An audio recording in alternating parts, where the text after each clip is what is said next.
Hello and welcome back. We are here playing as Western France, still got a little bit of the East to conquer, aka the Baguette Centaur.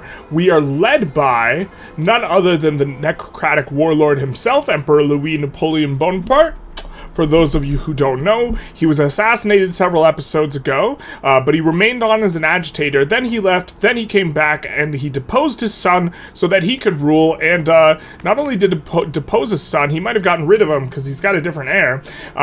It's a little bit bugged in our laws. It says it's a monarchy, but it's really a necrocracy because it's ruled by the dead, and the dead shall keep it. Our goal for this episode is twofold. One, this is a shameful amount of construction. We're going to see if we can double it, and two, at least at the very start, we are going to look to isolate the market of Qing so that we can try and demote their status in terms of power level. We might also release a country from them, something like this, but hopefully just going after their market will do quite a bit. Their GDP will remain huge because most of their GDP is coming from subsistence farms that don't really get damaged by you going after anything really. So we'll be going after Hainan as the primary wargle. Hainan. And then we will be trying to, weave around the capital so that it has no market access. And so to this end, we are going to do that. We got a whole bunch in the construction queue already, and we will see how this play unfolds. Alright, so we're in for a little bit of a juicy meatball. We of course have Hainan, Jiangxi, and Eastern Hubei, all to cut off the Chinese capital to hopefully devolve them, down a status ranking. But I don't think that enough will be enough. But once we get multiculturalism, having all these Chinese provinces is going to be super, super nice. In addition to that, we have Moscow here in order to cut off Russia's access to their market in Ingria. And we also have Perm, which is quite valuable. We are also, in addition to fighting Russia, we are fighting two Sicilies again. And so this war is pretty big. In addition to, we just added like 400 or 500 construction, and while we do have a decent amount of conscripts, trying not to over-conscript too much, because the native uprisings following our wars are extremely painful when we have a ton of conscripts, but we might need to conscript up a little bit more here, because we are looking, relatively speaking, weak on most fronts that aren't the Chinese fronts. In other news, it looks like Russia has pushed into northern Ukraine here. That doesn't sound familiar at all. We've enforced Great Qing below 0, or below neutral, and also we got landings coming in on both the Russian capital and two Sicilies, and so expecting for this to kind of wind up or finish up relatively soon here. Once we land Russia, we only got a couple war goals here on Russia, and then Great Qing, I don't think can push their way out of this, and so they will all be capitulating soon here. We also just got trench works, which we're looking to put in at the end of this war, obviously not in the middle of the war, but I think that we actually want to switch back to, doing some production techs, specifically socialism. We're looking to do the socialist sort of event chain, which I'm guessing in France you need to research socialism, but it's not spreading.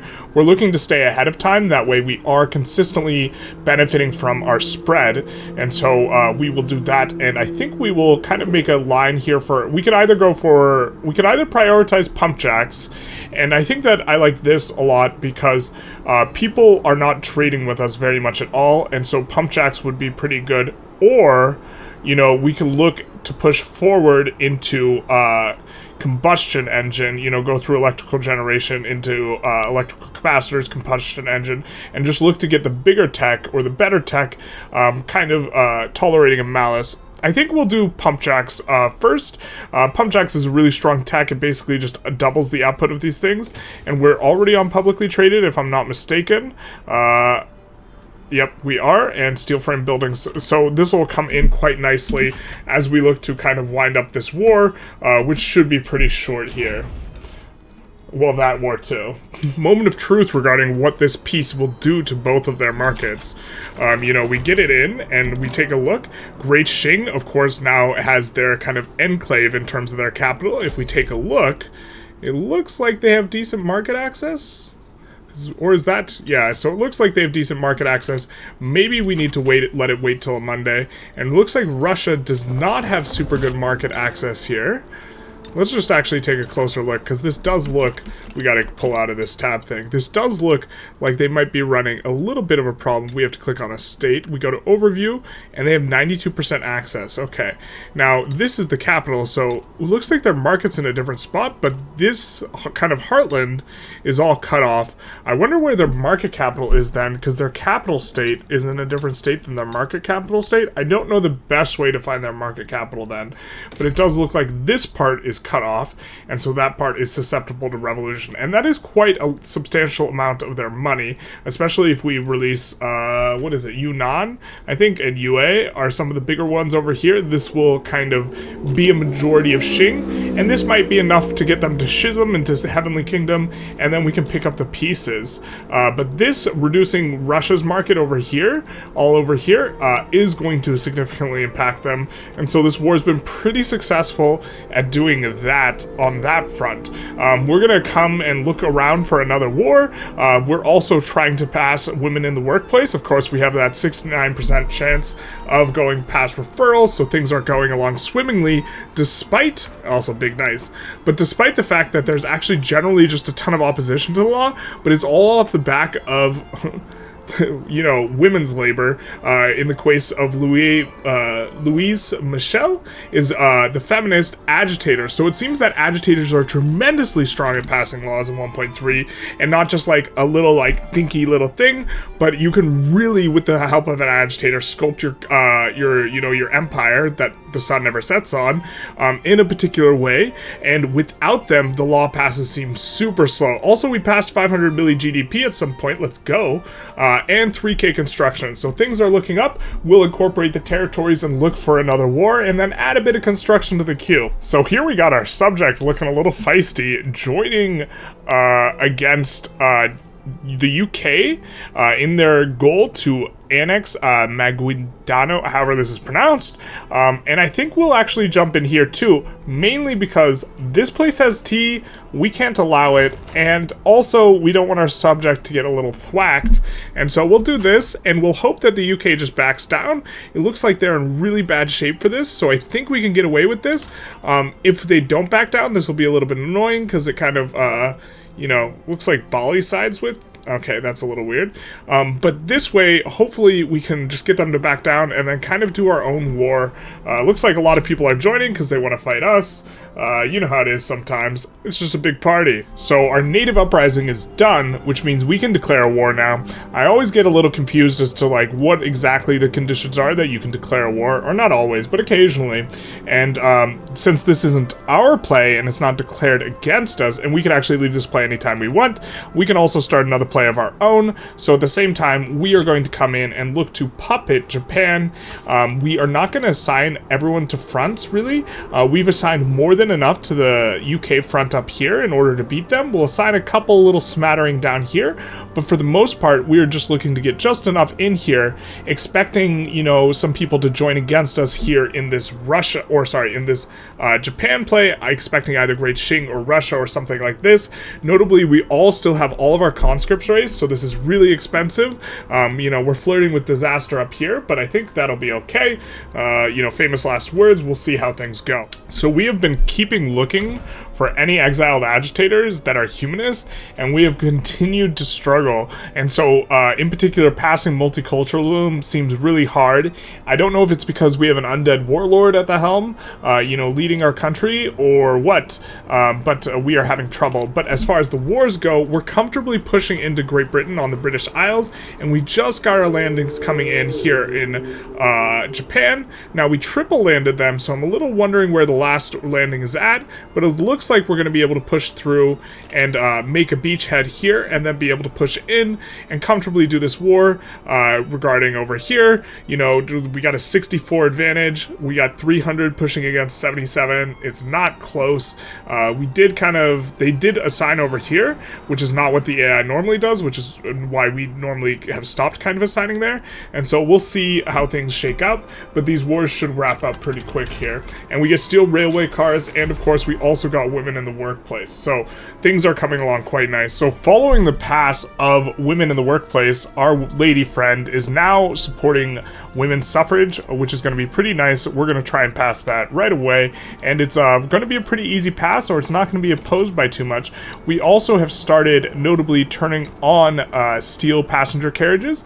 I like to do it a little bit at a time, not all at once, because all at once can kind of shock your overall steel supply, but a little at the time, just generally pretty good. Now this Japan front is having some troubles, and we would have recruited out of the South China HQ, except for we have 20 generals now, so we can't do that anymore. So that is a bit unfortunate. We do enforce a couple spots, and we complete divided monarchists again, which I'm not sure exactly. I think this is bugged out, and perhaps this is why we have the undead warlord himself just repeatedly. Maybe we'll have him for the entire game. Let's see how old this dude is now. He's 68. He's getting up there. It's almost nice, but we're just going to continue on. Enforce there. Look to pick another fight. You know, once we can get, if we can ever get multicultural, it'll also be big. Also, we also got socialism tech not spreaded to us, or finished not spreading. And so we'll see if there's some Paris Commune events coming up in our near future. All hail Lobster Mexico. You love to see it. The British imperialism will not be tolerated. This is a society and world of peace and prosperity for all countries living independently. You know, we can all just get along and work together in such a world like this. Straight up not having a good time here with the inability to stand down, because we've had a native uprising and another revolution, and this Japanese war is probably going to be over soon, but we're also going to be locked into all of our conscriptions for some time longer, which is just very, very, very uncomfortable. We get another, ooh, we can exile this boyo for free, oh, with the chance of, and then we'll get enactment chance. And then we can shield him from the blowback, and he gets intergroup pop attraction negative. I believe he's trade unionist, so we'd actually don't really like that. I think we'll welcome this change of heart, and now he's ready to help the trade unions to help pass the law, and he gets... if he gets exiled, he gets exiled. This is kind of whatever, but we're not damaging our interest groups. Notably, we are really close to that triple balance we talked about before, where we try and have 20% plus clout on the trade unionist, the Intelligentsia, and the Industrialists all simultaneously, which is super, super, super nice. We're not getting the trade unionist bonus, so we're not too concerned that we're not getting their thing. We got to try and make them happier. We're going to work towards doing that as things go on, but we are looking to, you know, finish up this war here, and then eventually wind down our troops so that we can look to increase construction and maybe not default on all of our debt here. Like the United States right now. As we're recording, it's the 24th, and the June is coming in, so we'll see if we default or not. So we succeeded in puppeting Japan here, but hey, look at this. The American Peasant Revolt, and it looks like that revolt's gonna do a little bit of clapping.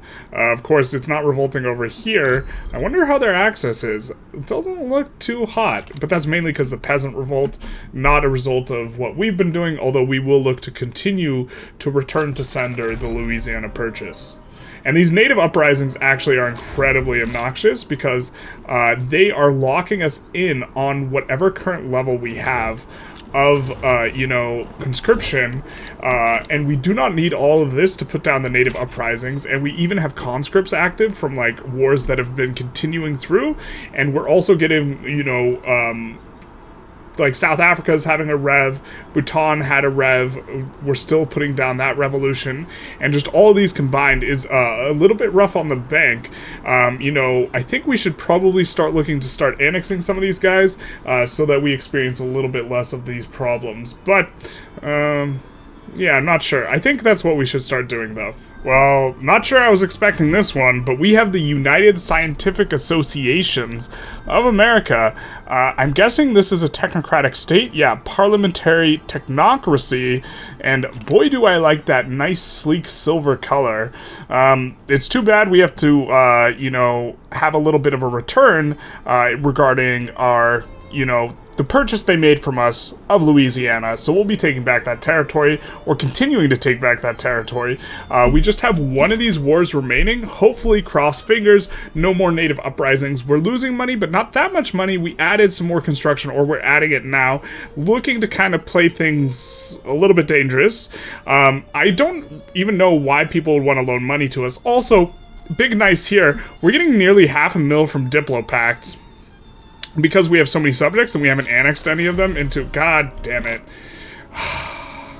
So all of our guys are active still. Yeah? And we would love to stand down at least some of these guys, especially the conscripts, which aren't part of our standing army. But unfortunately, the native uprisings have had a different idea.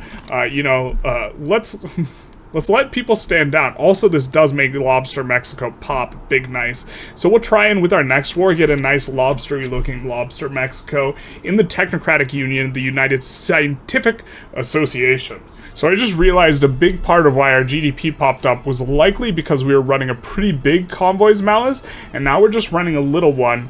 And so in general, I think we should just try and focus at least on our infrastructure when we are expanding it. Look to expand a little bit more of it with our ports specifically, that way, and we're not being too careful with where we're building these, that way we won't have to run as big a malice. Now, a big part of that malice is coming from the fact that we have guys overseas, and we got raided by Great Britain, so that war was a little bit more expensive than we thought, but we're coming into it now. Got another about 500 construction. In order to double it by the end of the episode, though, we're going to need another 1,500, so we'll see if we can swing that. Alright, we got a sprinkling of more construction in, and very importantly, we finally aren't at war anymore, so we have a huge balance now that we aren't forced to have all the military active simultaneously.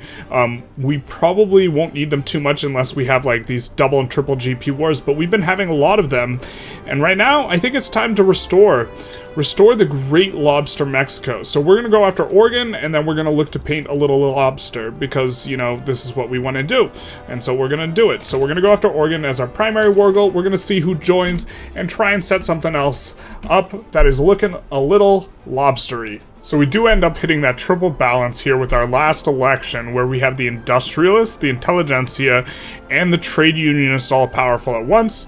Now we want to try and get a little bit better relationship with the trade unionists, and so we're going to take a look. We just had passed, women's rights, which the trade unionists didn't support in particular, but we will see if we can maybe go for this. Now, here's the problem. The Intelligentsia don't like this. What's the Intelligentsia's IG? You're a market lib. That sucks. So we would have to forego the Intelligentsia's bonus in order to pass anything really that the trade unionists would in particular like, and we would also lose the Industrialist bonus. I'm not sure this is quite worth it at this point.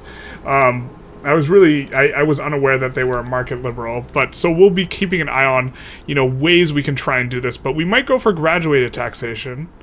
Yeah, I think I like this, because this will make the trade unions happy, and the Intelligentsia don't oppose it, and in particular, the trade union bonuses are really good. 20% manufacturing industry throughput is huge. We will lose this capitalist investment pool contribution efficiency, which is also huge for us at this point in time, but hopefully we can make it work. Currently, it's not looking like anyone's going to join in. We're going to add a bunch of war goals, kind of as this kind of fills out a little bit, and try and see what we can get off of them. So we just finished up pump jacks, which we had prepped by building a bunch of extra engines in our economy before we got it, and I just want to emphasize how good this tech is. It basically doubles your output, or it does double your output, it just costs 5 engines. We're going from taking 20 output to 40 here, and generally speaking, when you get pump jacks combined with mutual funds, or in this case, going publicly traded on your buildings now with the new commercialized agriculture law, when you do this, it's just a huge inflection point where agrarian stuff starts becoming not so bad anymore, when before it's generally really good to avoid building the agrarian goods. And also, we are in on Lobster Mexico. No one's coming to help them. Or sorry, we're in on the Technocratic United States? Technocratic States. Behold the return of the Great Lobster Mexico, born out of the United Scientific Association. Ooh, that's an ugly lobster. an uglier lobster Mexico, but a lobster Mexico nonetheless. And of course there will be no access internally here, so it's very likely to rev, and then we will kind of continue to pick up the pieces here of the return to sender Louisiana territory. We sold it to them, but we wanted it back, so we're taking it back. I don't know why. I don't know why we have a Jersey accent. I don't even know if that's a Jersey accent. Forget about it. We're taking it back, man. Should have been a French accent. You know, as tempting as it is to declare a war on Austria-Hungary here as our next war, so we can take Slavonia and avenge our dishonor at accidentally taking Slovenia in terms of war gold. That way it completely cuts off their market. As tempting as that is, ooh, it looks like their market already got cut off. Oh, because the Ottomans left, Kebab left. Well then, that's kind of fine with us. Oh, and Spain is... Okay, we had a plan. We had a plan here. We had a plan before we clicked record, and that plan was to talk about, hey, look, the East India Company, who we've been bankrolling, they're doing a good job just annexing everyone up, hoovering them all up. Dutch East Indies, not as good a job, and we're going to be like, hey, we're going to annex Brazil. But no, we're not going to do that now. Now we're just going to puppet Spain, because Spain has fallen on some hard times, and they've fallen on some hard times specifically because they got booted from Austria-Hungary's market. They don't deserve what's happening to them right now, I don't think. They probably are one of the better... Oh my god, they're not even up here. Where are they? So they're a minor power now, but where are they as a minor power? Are they way down? Look at this, 11 million GDP. Yeah, this isn't reflective of where they really are. And so we just hit an awesome timing where we're just going to puppet Spain now here, which is by far the best war goal we can do. And there's a decent shout. We get in on Austria-Hungary at the same time. Oh man, we're gonna save this war for next episode, but we're gonna start it this episode because the timing's just perfect. We get a war with Austria-Hungary, we're gonna get to puppet Spain.